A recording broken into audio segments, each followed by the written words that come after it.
quick transition. How canceled would we be if or if we would have pulled our Davis Cup pranks now instead of back in like 2007 and 2008?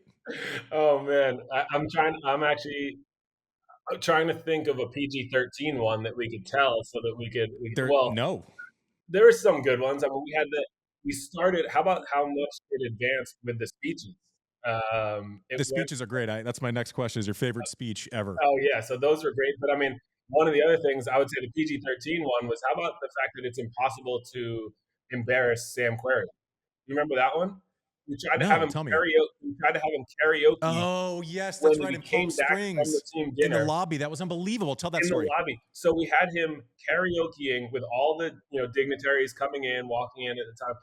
"Hit Me Baby One More Time" by Britney Spears. So this is post, like we go. So let me set the stage for context real quick. Like, so Davis Cup week, you always had this night that like I personally hated. Most of us didn't like, but it was like we tried to have as much fun as possible inside of this very formal. Everyone, no one's drinking on our team.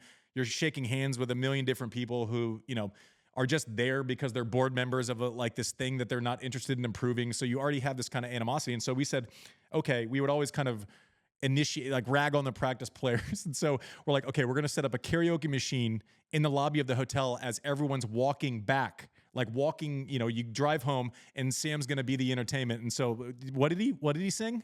Hit Me Baby One More Time by Britney Spears. And so, and not only did he sing it, just like you would expect someone to be embarrassed, like, he was into it, Fully dancing, going crazy, and then finishes, phenomenal. and we're like, oh man, like that, he's not even embarrassed. And he actually asked to do one more. He's like, I can do better. I'm gonna He's like, get me another song. You're killing this joke. I mean, we want to embarrass you, and there's no way to embarrass you. You're happy doing this. It's not. It didn't hit its mark at all with that one. But I mean, we did have to get. I don't know if you remember, we had to get in suit and tie, for all those things. Andy, have you learned to tie that tie yet, or no? You still no. And I was at a, no, you'll like this. I was out. No, still don't know how to tie a tie. I had to tie one. I was on a golf trip and I had to tie one because I'd always, the place that I'll go play golf is you have to wear a tie at dinner, and no one for years has known that like I just wear a clip on. yeah. Like I just wear a clip on. And then someone came up, someone sold me out. And so the guy who leads the food service there walks up in a room full of people in ties and like classy place, just tears my tie off in the middle of it. And I'm just holding a clip on in my hand. And so now, Jay Billis actually sold me out on that one, prick. And then so the next time I tied it, and I swear, James, I don't know if you can see it. I tied it and went to dinner, and my tie was this long. It was as long as this pen. It was an absolute dumpster I fire. still think of you every time in that. It's Tommy Boy, the scene where like Chris Farley has the clip on and take it off. It's like, oh, it's a clip on. Oh, you think? Really? That's every time I see that, I think of you. Like, yeah, that's Andy. Yeah, that happened. We used to like make the practice partners give speeches, Oh, yeah. and so I remember Did you like give one? Ryan, do what? Did you ever have I to didn't give have one? no because like I was a practice partner once, and that was the tie where Pete Andre, Johnny Mack, like basically the entire team, no one stayed together. No one stayed at the same hotel. Like Pete and Andre barely were in the same room the entire week. So like there was none of that kind of thing. So I got in, and then by the time the next tie came around, I was on the team. So I kind of I didn't have to do it, which was great. But we would have, I got challenged one time. We would always done things like someone's like, okay, I was pretty good at like, if you gave me a word, I could fit it into a press conference, and the goal would be to fit it in as seamlessly so that no one would notice except for your teammates.